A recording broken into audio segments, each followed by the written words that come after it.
Батүлэг нэр дэвшигч Батүлэг 2007-оос 2015 оны хооронд 8 жил санхүүгийн зохицуулах хооронд ажилласан хүн байна шүү дээ. Тэгээ яг хэлцээний дарга хэрэгцүү хэлцээний дарга гэдэг ингээд ажиллаж ирсэн хүн байна. Тэгээ яг одоо энэ 8 жилийн хугацаа санхүүгийн зохицуулах хооронд ямар зүйл дээр алдаж онсон юм? Санхүүгийн зохицуулах хорооны өнөөдрийн үйл ажиллагаа бол тийм хүлээж аваад гайхамшигтай явахгүй л байгаа л да. Сая Дамбачир гишүүн хэллээ. Нийт одоо санхүүгийн зохицуулах хороонд хариалагдж байгаа санхүүгийн чиглэлийн үйл ажиллагааг нэмэгдүүлэх чиглэлээр энэ ажлыг мэддэг хүний хувьд бол яг одоо юу хийх юм бэ? Саяны одоо Дамбачир гишүүний асуусан асуулт. Ингээд одоо зах зээлийн байдал амаргүй байж байгаа юм үед нь 800 саяын одоо 800 саяын 2.5 тэрбум нэмэгдүүлэх чинь зөв юм уу?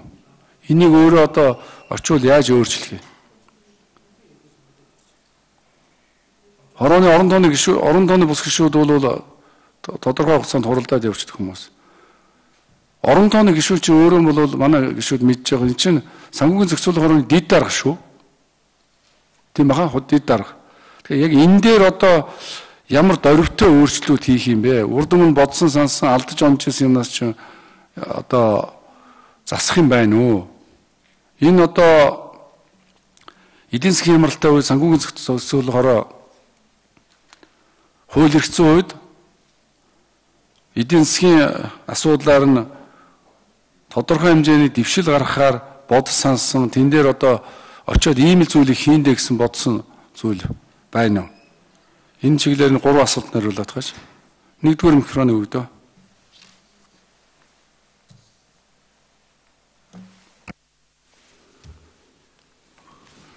Байна. За та бүгдийн өдрийн мэндийг хүргье. За миний би санхүүгийн зохицуулах хороонд нийт 8 жил ажилласан. Түүнээс 9 жил ажилласан. 8 жил нь эрхцүү хэлцээний дараа сүүлд бодлого зохицуулалтын хэлцээний дараа хийжсэн. За энэ өнгөрсөн хугацаанд бол санхүүгийн зохицуулах хороо бол 2005 онд байгуулагдсан цагаас одоо өнөөг хүрэхэд бол нэг 11 жил болж байна. Нэг үеийг одоо туулж чадаж байгаа. Санхүүгийн зохицуулах хорооны эрхцүүн байдлын тухай хууль батлагдсанаас хойш бол нэг ч өөрчлөлт ороогүй байдаг. Тэгэхээр эрхцүүн байдлын тухай хуульд зарим өөрчлөлтийг оруулах замаар одоо үйл ажиллагааг нь сайжруулах өнөөгийн үүсэж байгаа нөхцөл байдал болоод цааш тэнцэх хандлага руу одоо чиглүүлэх тийм эрхцүү өөрчлөлтийн асуудал байна. Мөн түнчлэн энэ салбарын хуулиуд байж байгаа. За үн цаасны хууль, компани хуулиас бусад хууль тогтоомжууд болгохын даатгалын хууль, даатгалын мэргэжлийн оролцогчийн тухай хууль зэрэг зарим хуулиуд бас өөрчлөлт орох ийм шаардлага зүй ёсоор тавьж байгаа гэж би харж байгаа. За цаашдаа бол энэ хамтын шийдвэр гаргадаг байгууллага бүгд одоо энэ санхүүгийн зохицуулах хорооны хувьд бол захиргааны байгууллага учраас энэ захиргааны ерөнхий хууль 7 сарын 1-ний өдрөөс мөрдөгдөж эхэлсэн. Тэгэхээр энэ шийдвэрүүдээ гаргахдаа хэмжээ тогтоосон акт болон бусад тэр шийдвэрүүдээ гаргахдаа бол энэ хуулийн одоо хэрэгжилтийг хангаж байж гаргах гэн зүйтэй гэсэн энэ хуулийн хэрэгжилтийг бол хангаж ажиллах тал дээр бол маш их анхаарна. Саяны тэр 2.5 төгрөг тавьсан асуудал бол одоо тодорхой судалгааны үндсэн дээр хийгдсэн болов гэж зүгээр би бодож байна. Гэхдээ захиргааны акт гаргахдаа ашиг сонирхлын зөрчигдөж байгаа, хөндөгдөж байгаа этгээдүүдийнхаа энэ саналын авдаг тэр хууль заасан сонсох ажиллагаа, нөлөөлийн шинжилгээ их зэрэг ажиллагаануудыг бол заавал авсан байх шаардлагатай байдаг. Тэгэхээр энэ чиглэл рүү энэ бүх шийдвэрүүдээ одоо хуулийг баримталж энэ захиргааны ерөнхий хуулийн шаардлагыг хангасан тийм шийдвэрүүдийг гаргах талаас нь анхаарч ажиллана гэж бодож байгаа. Тэгэхээр эдийн засгийн хүндрэлээс давхад энэ санхүүгийн зохицуулах хорооны үүрэг ямар байх юм бэ? Одоо ингээд энэ чинь газар болгонд энэ чиглэлээр одоо онцгойл анхаарч ажиллах ёстой шүү дээ. Миний чиглэл тодорхой бодсон сансан юм байна. Би өөрөө юм асууж энэ зэрэгцээ яриад байгаа юм. Би асуугаад дуусаад хэл.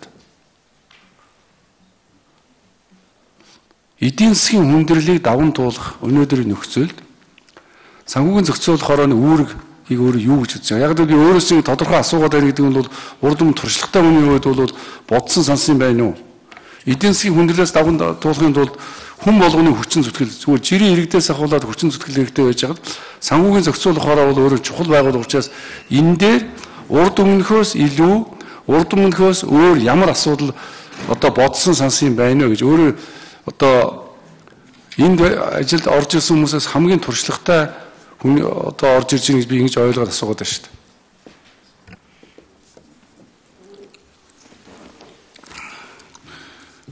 За эдийн засгийн хүндрэлээс гарахад бол энэ хөрөнгөний зах зээл дээр хувьцааны энэ зах зээл дээр бол одоо зогсон байдалд орсон байж байгаа. Тэгэхээр энэ өмч хувьчлалыг явуулахдаа хөрөнгөний биржээр дамжуулж явуулахын зүйтэй гэсэн тийм бодол надад байдаг. Энэ дээр бол засгийн газартай нэлээд хамтарч ажиллах шаардлагатай гэж үзэж байгаа. Санхүүгийн зохицуулах хороо өөрөө хурлын харьяа байгууллагын хувьд бол засгийн газартайгаа хамтраад энэ доктортой байдлын зөвлөл дээр бол нэлээд анхаарал хандуулж ажиллах хэрэгтэй гэж үзэж байгаа. Энэ доктортой байдлын зөвлөл дээр бол энэ хөрөнгөний зах зээлийг дэмжих энэ биржээр дамжуулж одоо биржийг өөрийг нь хувьчлах өөрөө лист компани болж иж энэ өөрөө төрийн мэдлэлээс зарим хугацаагаа бусдад арилжах замаар энэ бараа бүтээгдэхүүнийг нийлүүлэх шаардлагатай гэж үзэж байгаа. Тийм учраас засгийн газартай хамтарч нэлээд сайн ажиллах хэрэгтэй гэж үзэж байгаа. За гишүүд асуулт асуулаа. Одоо үг хэлэх гишүүд нэрсэгээр. Үг хэлэх